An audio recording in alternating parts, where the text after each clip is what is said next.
یہ اسلامی سال کا 11واں مہینہ ہے۔ اس ماہ کو اپنے سماج میں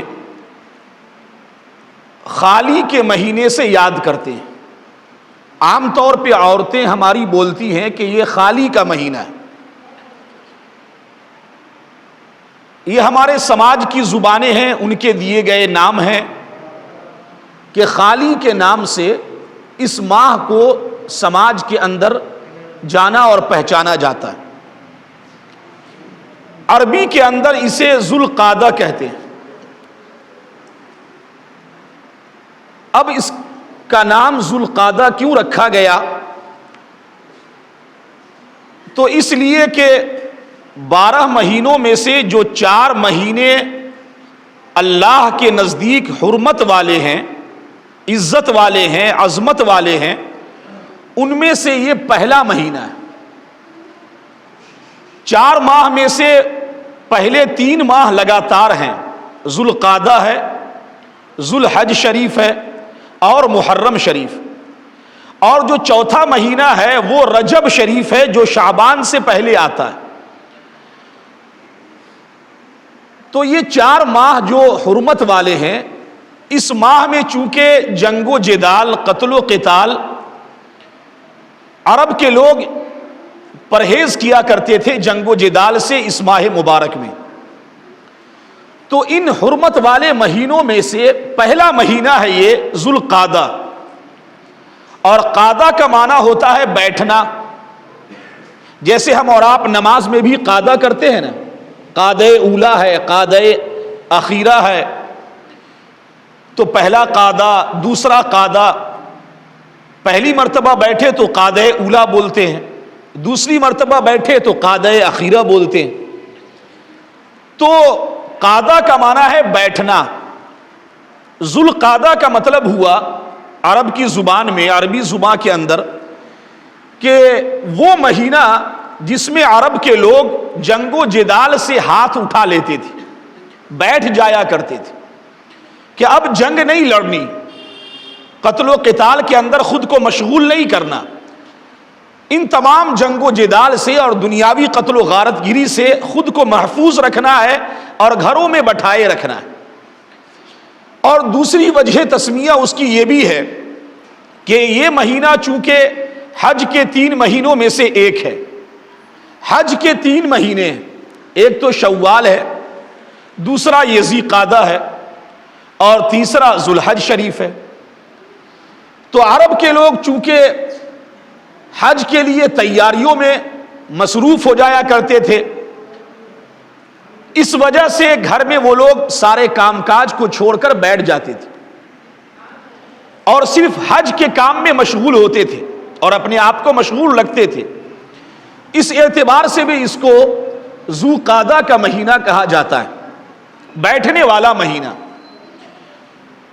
یہ ماہ 2 عید کے درمیان آتا ہے۔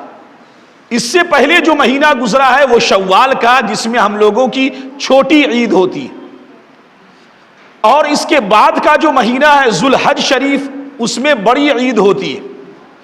جو چھوٹی عید ہے وہ شوال کی 1 تاریخ کو ہم اور آپ ماہ مبارک یعنی ماہ رمضان کے بعد مناتے ہیں، اور جو بڑی عید ہے جو اس ماہ کے بعد کی 10ویں تاریخ کو ہم اور آپ مناتے ہیں اور اللہ کا شکر ادا کرتے ہیں، مولا کی عبادت کرتے ہیں، تو وہ بڑی عید ہے۔ ان 2 عیدوں کے درمیان یہ مہینہ ہے، شوال اور ذوالحج کے درمیان کا جو مہینہ ہے یہ ذوالقعدہ شریف۔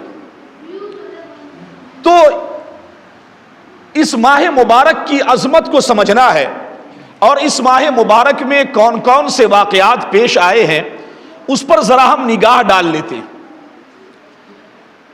اپنے سماج میں اس ماہ کو جو خالی کا مہینہ کہا جاتا ہے، اس کا ایک نگیٹو نظریہ بھی ہے، ایک منفی سوچ ہے۔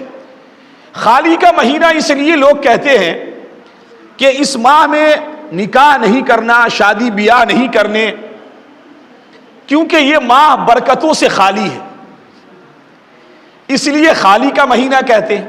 حالانکہ خالی کا نام رکھنے میں بھی کچھ نہ کچھ نسبت حاصل ہے عرب والوں سے۔ عرب والے چونکہ جنگ و جدال کو چھوڑ کر بیٹھ جاتے تھے، اپنے آپ کو خالی سمجھتے تھے کہ اس ماہ میں کوئی قتل و قتال نہیں ہے، ہم خالی اور فری بیٹھے. ہمارے سماج میں بھی عورتوں نے نام رکھ دیا خالی کا مہینہ. تو ان لوگوں نے جو خالی کا نام رکھا، بیٹھے ہوئے مہینے کا نام رکھا، وہ مقصد کچھ اور تھا. لیکن یہاں کی عورتوں نے جو نام رکھا خالی کا، تو وہ اس کا نظریہ یہ ہو گیا کہ برکتوں سے خالی، شرافت سے خالی، اس ماہ میں کوئی برکت نہیں. حالانکہ ایسی کوئی بات نہیں.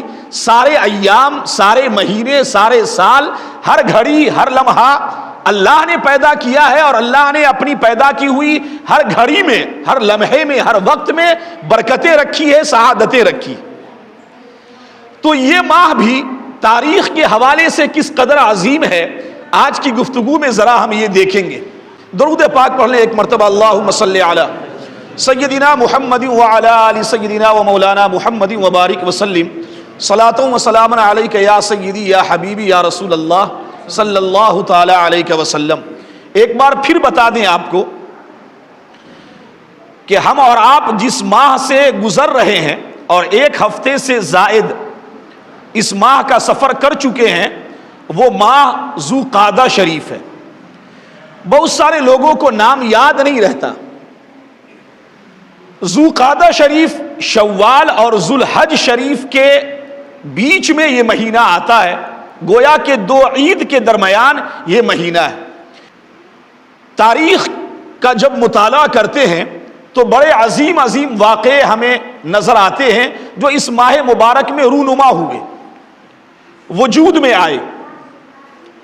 پہلی شے یہ دیکھتے ہیں تاریخ کی روشنی میں کہ طوفان نوح کے بعد جب ساری دنیا بکھر گئی، تتر بتر ہو گئی، سارے گھر ٹوٹ پھوٹ گئے طوفان نوح کے اندر، یہاں تک کہ کعبہ شریف جو اس روئے زمین پر پہلا گھر ہے،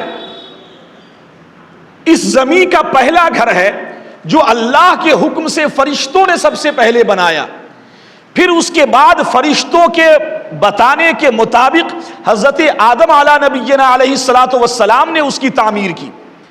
طوفان نوح کے اندر جب وہ بکھر گیا، ٹوٹ پھوٹ گیا، پاش پاش ہو گیا، تو حضرت ابراہیم خلیل اللہ نے علیہ الصلوۃ والسلام حضرت آدم علیہ الصلوۃ والسلام اور فرشتوں کے بنائے ہوئے کعبے کے نقشے کے مطابق حضرت ابراہیم خلیل اللہ نے پھر سے کعبے کی تعمیر کی. اور ساتھ کون تھے ان کے لختے جگر نور نظر حضرت سیدنا اسماعیل علی نبینا علیہ الصلوۃ والسلام ان کے ساتھ تھے، ان کے بیٹے ساتھ تھے، یعنی خلیل اللہ بھی ہے اور ذبیح اللہ بھی. ان دونوں نے مل کر کے طوفان نوح کے بعد کعبہ شریف کی ویسی ہی تعمیر کی، اسی نقشے کے مطابق تعمیر کی جو نقشہ فرشتوں نے رکھا تھا اور جس نقشے کے مطابق حضرت آدم علیہ نبینا علیہ الصلوۃ والسلام نے کعبے کی تعمیر کی تھی.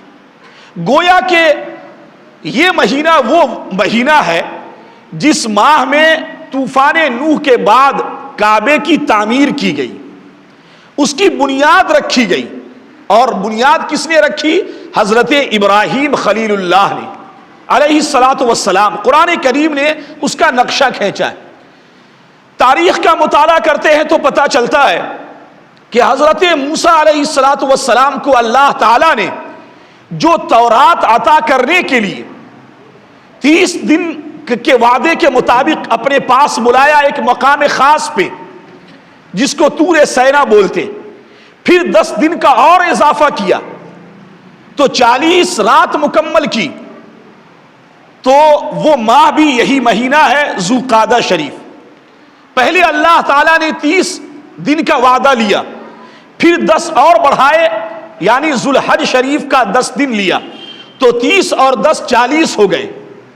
تو گویا کہ حضرت موسیٰ کو جو تورات ملی اور جس 30 رات کا اللہ رب العزت نے وعدہ کیا کہ میرے پاس آؤ، میرے اذکار میں مشغول ہو جاؤ، وہ 30 دن اور رات جو تھے وہ کوئی اور نہیں، وہ اسی ماہ مبارک کی راتیں تھیں، یعنی ذوالقعدہ شریف کی راتیں تھیں. تو اس ماہ مبارک میں یہ واقعہ بھی پیش آیا، تاریخ کے مطالعہ سے پتہ چلتا ہے۔ پھر حضرت یونس علیہ نبینا علیہ الصلوۃ والسلام جب اپنی قوم کو دعوت دینے لگے اور قوم نے ماننے سے انکار کیا تو آپ ملول ہوئے، رنجیدہ ہوئے، اور اپنی قوم سے کہا کہ دیکھو اگر تم میری بات نہیں مانو گے تو اللہ کا عذاب آئے گا۔ پھر بھی وہ ماننے کے لیے تیار نہیں، تو اپنی قوم کو چھوڑ کر وہ کشتی کے ذریعے سمندر کے راستے سے کہیں اور نکل رہے تھے۔ اب کشتی چل نہیں رہی، ملاحوں نے مشورہ کیا کہ صاحب کیا بات ہے کہ کشتی آگے نہیں بڑھ رہی ہے۔ اس وقت کے دستور کے مطابق کشتی جب سمندر میں نہیں چلتی تھی تو واقعہ اس کا یہ ہوتا تھا کہ اس کشتی میں کوئی اپنے آقا کا بھاگا ہوا غلام ہے جس کی وجہ سے کشتی آگے نہیں بڑھ رہی۔ تلاشی لی گئی، قرآن اندازی کی گئی تو پتہ چلا کہ حضرت یونس ہیں جو بھاگ کر کے آئے۔ وہ کس کے غلام تھے؟ اللہ رب العزت کے غلام تھے۔ اپنی قوم سے ناراض ہو کر وہ اپنے علاقے سے باہر جا رہے تھے۔ مولا کا غلام مولا سے بھاگ رہا ہے، مولا کے حکم سے راہ فرار اختیار کر رہا ہے، کشتی آگے نہیں بڑھ رہی، تو ملاحوں نے حضرت یونس کو لیا اور سمندر میں ڈال دیا۔ خوش نصیب اور خوش قسمت ایک مچھلی نے اللہ کے حکم کے مطابق حضرت یونس کو اپنے پیٹ میں لے لیا۔ جب پیٹ میں گئے تو اللہ کی تسبیح بیان کی، اللہ کی تحمید کی، اللہ کی تعریف و توصیف حضرت یونس نے بیان کی، لیکن دیکھا کہ ہم تو پیٹ میں آ گئے مچھلی کے اندر۔ تو آپ نے اللہ کے حکم کے مطابق ایک سینٹنس عربی کا ایک جملہ آپ نے اس طرح سے ادا کیا اور اس کا اتنا ورد کیا کہ اللہ تعالیٰ نے اس جملے کی برکت سے آپ کو مچھلی کے پیٹ سے باہر نکالا۔ اور وہ جملہ کیا ہے؟ لا الہ الا انت سبحانک انی کنت من الظالمین۔ بزرگوں نے بیان فرمایا کہ جو کوئی مصیبت میں گرفتار ہو جائے اور کثرت سے اس آیت کی تلاوت کرے، کثرت سے، اور اللہ کی ذات پر یقین رکھے، بھروسہ رکھے، تو وہ جس غم کے اندر مبتلا ہوگا، جس پریشانی میں مبتلا ہوگا، اللہ تعالیٰ اس کلمے یعنی لا الہ الا انت سبحانک انی کنت من الظالمین کی بدولت اللہ اس بندے کو اس غم سے جس میں وہ گھر چکا ہے آزادی عطا فرمائے گا، نجات عطا فرمائے گا۔ اور بزرگوں کی زندگی میں یہ بات ملتی ہے، بزرگوں کے تجربے کے اندر یہ بات ملتی ہے کہ ہمارے اکابر، ہمارے بزرگ جب بھی مصیبت میں گرفتار ہوئے اور اس کلمے کا ورد کیا اور کثرت سے کیا اور یقین رکھا اللہ کی ذات پر، تو میرے اکابر کی زندگی میں یہ بات ملتی ہے کہ اللہ تعالیٰ نے ان کو ان غموں سے آزاد فرمایا، ان مشکلات سے نکالا، ان مصیبتوں سے انہیں چھٹکارا دیا جس کے اندر وہ گرفتار تھے۔ آج کے دور میں چونکہ لوگ مادہ پرست ہو گئے، دنیا کے اندر مبتلا ہو گئے، انہیں تسبیح، اوراد اور وظائف سے کچھ لینا دینا نہیں، اللہ کے نام کا مالا جپنا نہیں، بزرگوں نے اور انبیاء نے جو جملے زبان سے ادا کیے اس کی طرف کوئی توجہ نہیں کرنی۔ میں آپ سے یہ بات کہہ رہا ہوں کہ یہ وہ جملہ ہے جس کو اللہ کے نبی حضرت یونس علیہ نبینا علیہ الصلوۃ والسلام نے مچھلی کے پیٹ کے اندر ادا کیے تھے، اور اسی جملے کی بدولت اللہ تعالیٰ نے مچھلی کے پیٹ سے انہیں باہر نکالا۔ تو یہ واقعہ جس ماہ میں پیش آیا وہ مہینہ، یہ ماہ ذوالقعدہ شریف کا مہینہ، یہ ذوالقعدہ شریف کا مہینہ تھا جس میں مچھلی کا واقعہ حضرت یونس علیہ نبینا علیہ الصلوۃ والسلام کے ساتھ پیش آیا۔ تو یہ تاریخ کے اندر یہ واقعہ اس طرح سے ملتے ہیں کہ بڑے بڑے واقعے اس ماہ مبارک میں، جس ماہ کو ہم عربی میں ذوالقعدہ کہتے ہیں، قعدہ کا مہینہ، قعدہ والا مہینہ، جس میں عرب لوگ کہتے تھے کہ یہ بیٹھنے کا مہینہ ہے، اور اسی سے لے کر کے ہماری عورتوں نے، ہمارے سماج کے لوگوں نے یہ کہنا شروع کیا کہ یہ خالی کا مہینہ ہے، شوال کا مہینہ، خالی کا مہینہ، اور پھر بقرعید کا مہینہ۔ ہمارے سماج میں یہی تو بولا جاتا ہے نا، لیکن خالی سے لوگوں نے یہ نظریہ بنایا کہ یہ خالی برکتوں سے خالی، نہیں، برکتوں سے خالی نہیں ہے، چونکہ عرب کے لوگ عرب کے دستور کے مطابق تمام تر جنگ و جدال کے کاموں سے اپنے آپ کو فری کر لیتے تھے، آزاد کر لیتے تھے، خالی کر لیتے تھے. اسی لیے کہا گیا عرب کے اندر کہ یہ خالی کا مہینہ ہے، بیٹھے رہنے کا مہینہ ہے. ہم لوگوں نے اسے دوسرے نظریے میں لیا، دوسری سوچ میں لیا. اور آؤ دیکھیں، آپ کو بتائیں، اس ماہ مبارک میں لوگ، اب تو چونکہ علم بڑھ چکا، علم اوج ثریا پہ ہے، چاہے وہ کوئی بھی علم ہو، دنیا کا ہو یا دین کا ہو، لوگوں تک علم وافر حصے میں پہنچ چکا ہے. اب لوگ تو عمرے پہ بھی جا رہے ہیں، لیکن ایک دور میں اس ماہ میں لوگ عمرہ کرنا پسند نہیں کرتے تھے. دور جاہلیت کے اندر خاص طور پہ میرے اور آپ کے آقا و مولا نے، یعنی محمد مصطفیٰ صلی اللہ علیہ وآلہ وسلم نے ہجرت کے بعد 4 عمرے فرمائے. ہجرت کرنے کے بعد، ہجرت کو کتنے سال ہو گئے؟ 1447 سال ہو گئے. یہ جو ہجری کا سال چل رہا ہے 1447 ہجری، یعنی میرے مصطفیٰ کو مکہ سے ہجرت کیے مدینہ 1447 برس ہونے جا رہے. میرے آقا نے، میرے مصطفیٰ نے جب مکہ سے ہجرت کیا مدینہ، تو بعد ہجرت مصطفیٰ نے 4 عمرے کیے، اور 3 عمرے، اور ایک روایت میں کہ 4 عمرے. لیکن بتایا جاتا ہے عام طور پہ کہ 3 عمرے میرے اور آپ کے آقا کریم نے، محمد مصطفیٰ نے اسی ماہ میں کیا جو ماہ ذوالقعدہ کا مہینہ ہے صلی اللہ علیہ وآلہ وسلم. میرے آقا نے اسی مہینے میں 3 عمرے کیے بعد ہجرت، اور 1 عمرہ کسی اور مہینے میں ادا کیا. میرے آقا نے اس ماہ میں 2 نکاح فرمائے، ایک حضرت میمونہ بنت حارث سے، اور ایک نکاح فرمایا حضرت زینب بنت جہش سے. 2 نکاح میرے آقا نے اس ماہ مبارک میں فرمایا. ایک دور تھا، ایک زمانہ تھا، آج سے تقریباً 50-60 برس پہلے، جب عورتیں کہتی تھی، سماج کے لوگ کہتے تھے کہ یہ خالی کا مہینہ ہے، اس میں نکاح نہیں کرنا، یہ برکتوں سے خالی ہے، اس میں کوئی برکت نہیں. نہیں، یہ پتہ نہیں، یہ بھی جاہلیت ہے، یہ بھی سوچ ہماری جہالت پر مبنی ہے. میرے اور آپ کے پیغمبر نے اس ماہ میں 2 نکاح فرمائے. ایک نکاح حضرت میمونہ سے کیا جب ان کی عمر 51 برس کی تھی، حضرت میمونہ بنت حارث. اور دوسرا نکاح فرمایا حضرت زینب بنت جہش سے. تو آقا نے 2 نکاح فرمائے اور ذوالقعدہ کے مہینے میں فرمائے. پھر آپ اچھی طرح یاد رکھیں کہ یہ وہ مہینہ ہے ذوالقعدہ شریف کا مہینہ جس میں سیرت مصطفیٰ کی روشنی میں ایک بڑا عظیم واقعہ پیش آیا، جس کو اللہ تعالیٰ نے 26ویں پارہ میں ایک سورہ فتح اتار کر تفصیل کے ساتھ بیان فرمایا. اور وہ واقعہ کیا ہے وہ آپ غور سے سنیں.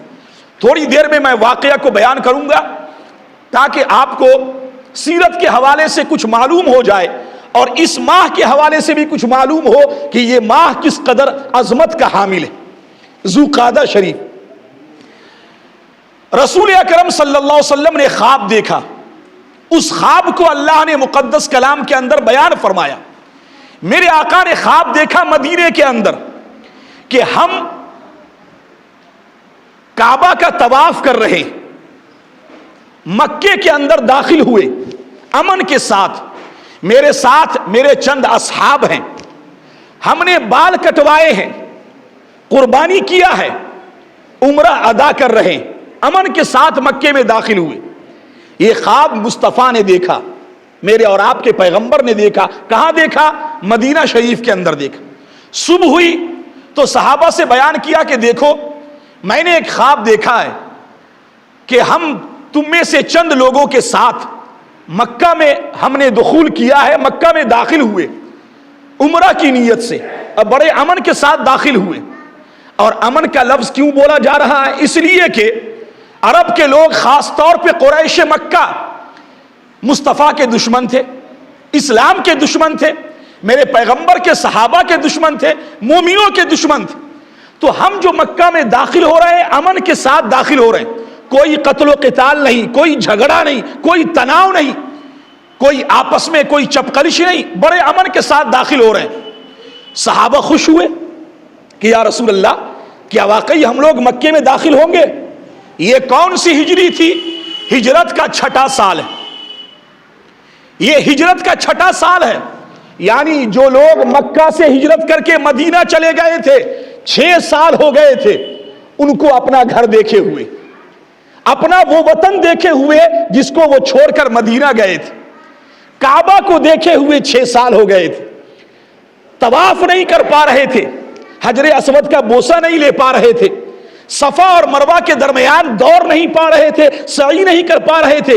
جب مصطفیٰ نے خواب بیان کیا کہ لوگوں، او میرے صحابہ، میں نے خواب دیکھا ہے کہ ہم مکے میں داخل ہو رہے ہیں، تو صحابہ خوش ہوئے کہ 6 سال ہوا مکہ دیکھے، انشاءاللہ ہم لوگ داخل ہوں گے تو مکہ دیکھیں گے، طواف کریں گے، سعی کریں گے اور ساری برکتوں سے مالا مال ہوں گے۔ صحابہ خوش ہوئے اور آقا سے فرمایا آقا جلدی کریں، ہم لوگ چلنا چاہتے ہیں مکہ، جب آپ نے خواب دیکھا ہے تو خواب پورا ہو۔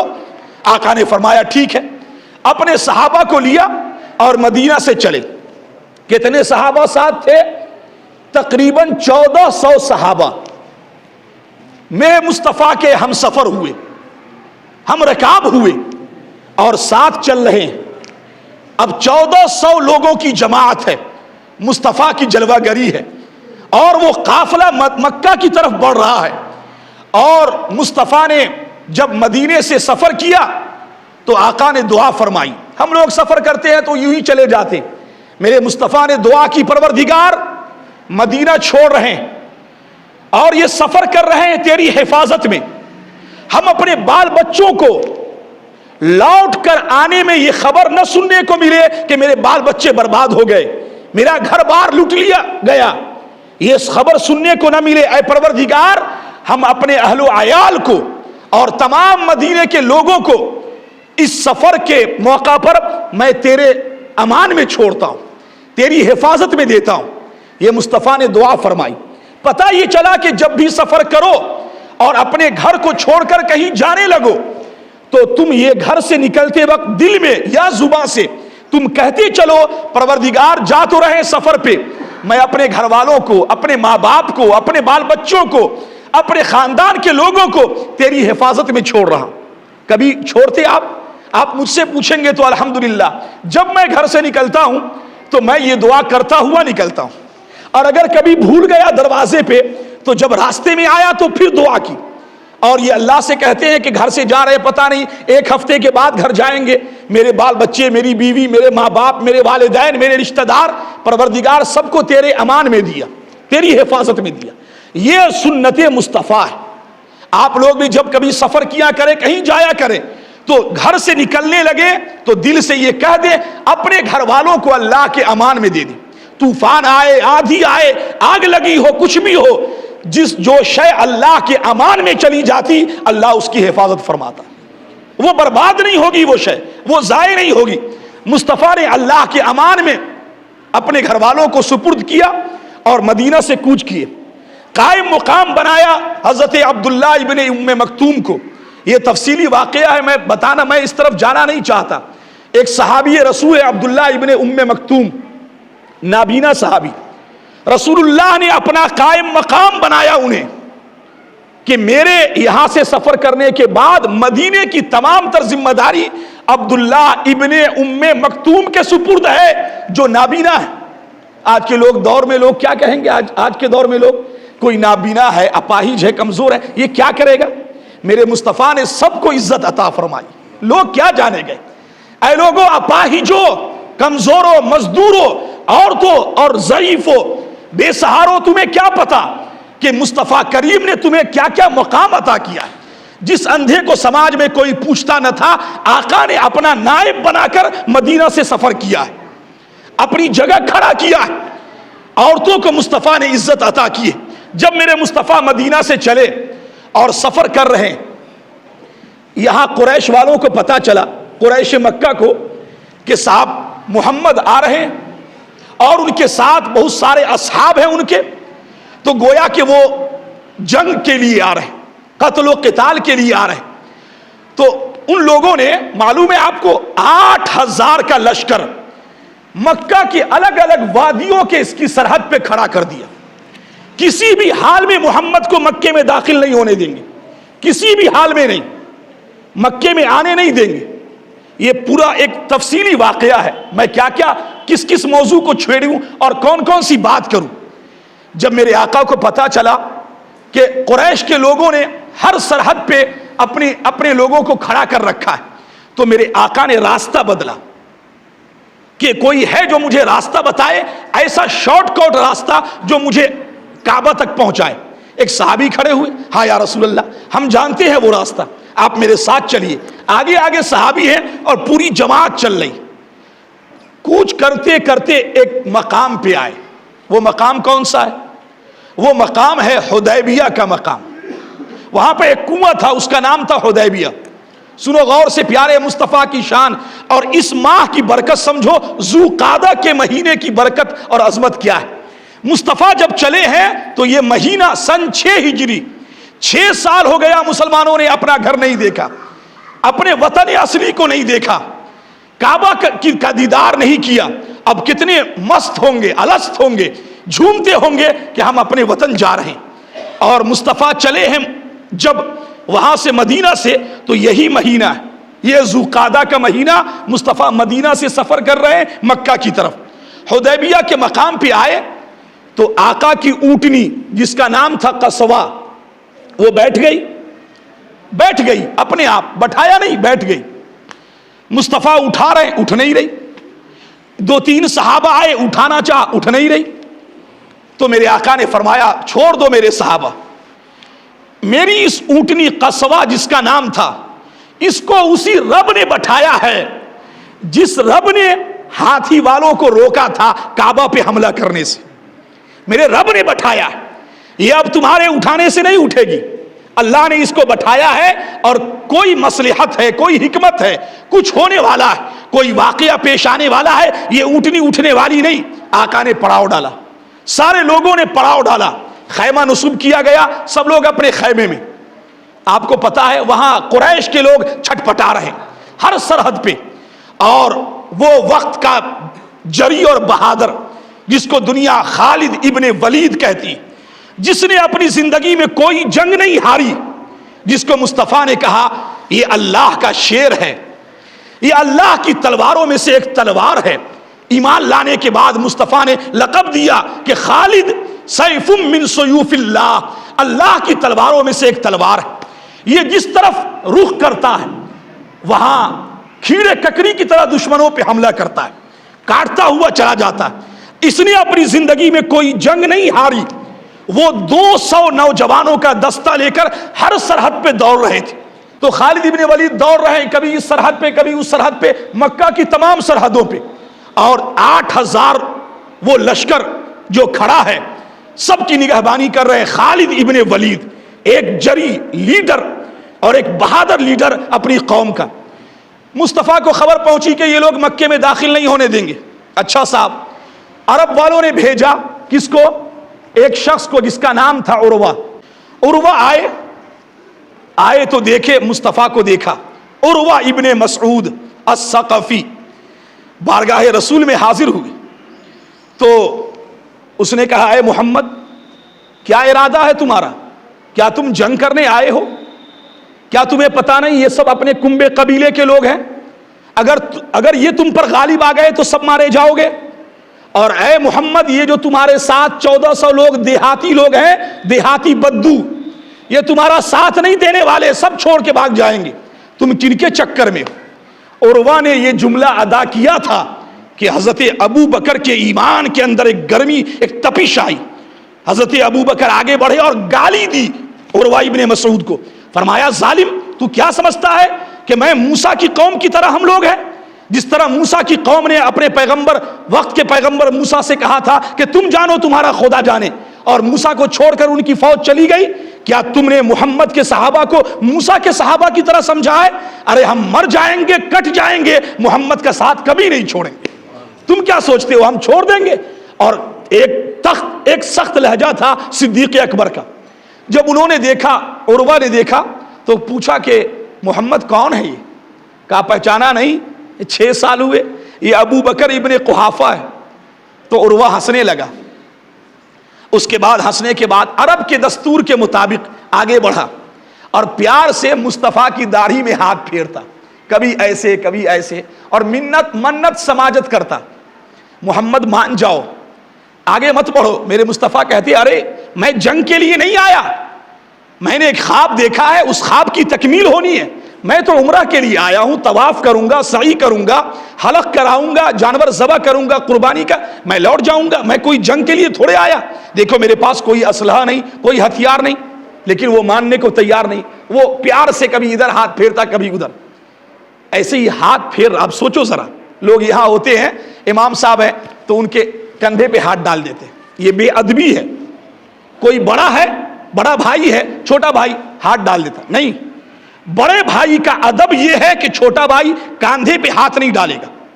باپ کے کاندھے پہ بیٹا ہاتھ ڈال دے، ہاں باپ ڈال دے کاندھے پہ تو وہ شفقت ہے، پیار ہے، لیکن چھوٹا بیٹا باپ کے کاندھے پہ ہاتھ بے ادبی ہے۔ اسی طرح کوئی چھوٹا ہے اب بڑا ہے، بار بار داڑھی پکڑ رہا ہے، بار بار اس کے اندر ہاتھ پھیر رہا ہے۔ عرب کا کلچر تھا، عرب کا دستور تھا کہ منانے کے لیے، اپنے یہاں بھی لوگ کہتے ہیں ارے ہم تمہاری داڑھی پکڑتے ہیں، مان جاؤ میری بات، بولتے کہ نہیں؟ تو عرب کے دستور کے مطابق عروہ ابن مسعود رسول اللہ صلی اللہ علیہ وآلہ وسلم کی داڑھی مبارک میں بار بار ہاتھ پھیرتا، ایک بار پھیرا، دو بار پھیرا، تین بار پھیرا۔ پیچھے سے ایک شخص جس کا نام ہے مغیرہ ابن شعبہ، کون تھا یہ معلوم ہے؟ یہ شخص کون تھا؟ حضور کا صحابی، عروہ کا بھتیجا تھا، وہ جو ہاتھ پھیر رہا تھا اس کا بھتیجا، اپنا بھتیجا، وہ رسول اللہ کے ساتھ ایمان لا چکے تھے، صحابی رسول تھے۔ تلوار نکالی اور تلوار کی نوک سے اپنے چچا عروہ کے ہاتھ کو ہٹایا، ہڑپ، بدبخت کہیں کا چچا ہے لیکن بات مصطفیٰ کی، جو جان مانگو تو جان دیں گے، جو مال مانگو تو مال دیں گے، مگر نہ ہوگا یہ ہم سے ہرگز نبی کا جاہو جلال دیں گے۔ تلوار سے ہاتھ ہٹائی کا، ابے ہٹا بدبخت، خبردار ابھی کے بعد سے ہاتھ میرے مصطفیٰ کے، میرے رسول کی داڑھی کی طرف نہیں بڑھانا، یہ بے ادبی ہے، یہ گستاخی ہے۔ تو عروہ نے کہا ابے مغیرہ میرے بھتیجے تم ہو؟ کہا ہاں ہیں، تو کیا ہے تمہارے بھتیجے، لیکن بات رسول اللہ کی، اگر آقا کی عزت پہ بات آئے گی تو تلوار چلے گی۔ جب اس نے دیکھا کہ تیور بدلا ہوا ہے اور بھتیجا جلال میں ہے تو اپنا ہاتھ پیچھے ہٹایا۔ دوستو وقت نہیں ہے، پھر اگلے جمعہ پھر اس کو آگے تفصیل کے ساتھ بیان کروں گا۔ عروہ ابن مسعود بیٹھے بات چیت کر رہے، غور سے دیکھ رہے کہ ان کے صحابہ، محمد کے دوست، ان پر ایمان لانے والے، یہ دیہاتی جسے ہم سمجھتے ہیں، یہ ان کے ساتھ کتنے مخلص ہیں، کس قدر جانثاری کا جذبہ ان کے اندر ہے۔ وہ دیکھتے دیکھتے بہت غور کرنے کے بعد پھر واپس ہوئے اور میرے آقا نے فرمایا جا کے کہہ دو اے عروہ کہ میں کوئی جنگ کے لیے نہیں آیا، میں تو بس ایک خواب دیکھا، اس کی تکمیل کے لیے میرے رب نے اپنے حکم سے مجھے یہاں بھیجا ہے۔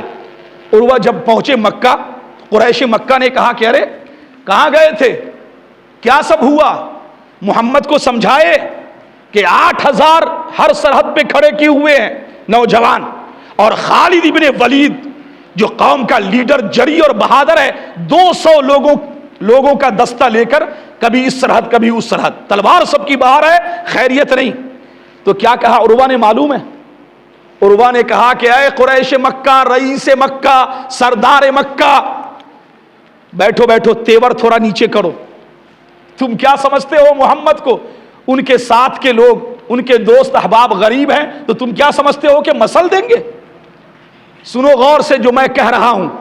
کہا کیا کہہ رہے ہو، کیا دیکھے ہو؟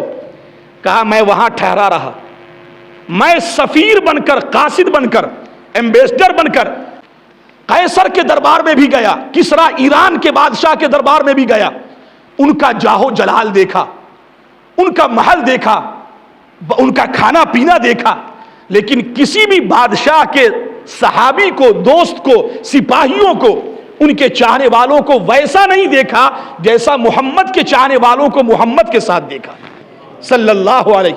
میں نے بڑے بڑے عاشقوں کو دیکھا، بڑے بڑے بادشاہ پر جان لٹانے والوں کو دیکھا، لیکن یاد رکھو اے رئیس مکہ، قریش مکہ، تم جس کو حلوہ سمجھ رہے ہو کہ ان دیہاتیوں کو، محمد کے صحابہ کو مٹا دیں گے، جیسے آج لوگ سوچتے ہیں نا، ارے مسلمان کیا ہے مٹا دیں گے، اب تمہارے باپ دادا گرو گھنٹال مٹا ہی نہیں سکے، تم کیا بات کرو گے؟ یہ اسلام اللہ کا لگایا ہوا درخت ہے، سب مٹ جائیں گے، اسلام کا درخت لہلہائے گا، ہرا بھرا رہے گا، کیونکہ اس کی نگہبانی اور حفاظت رب کریم کر رہا ہے۔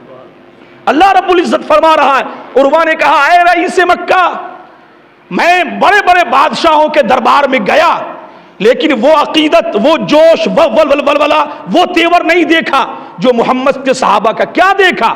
کہا سنو، جب محمد وضو کرتے ہیں، منہ دھوتے ہیں، ان کے چہرے سے جو پانی گرتا ہے دھونے کے بعد، وہ پانی زمین پر نہیں گرتا، جب بھی گرتا ہے تو ان کے چاہنے والوں کے ہاتھ پہ گرتا ہے۔ جب وہ کلی کرتے ہیں تو وہ کلی کا پانی زمین پر نہیں گرتا، گرتا ہے تو ان کے چاہنے والوں کے ہاتھ پہ گرتا ہے۔ جب وہ تھوکتے ہیں، یہ جو اندر سے حلق سے نکالتے ہیں، ارے وہ ان کے چاہنے والوں کے ہاتھ پہ گرتا ہے۔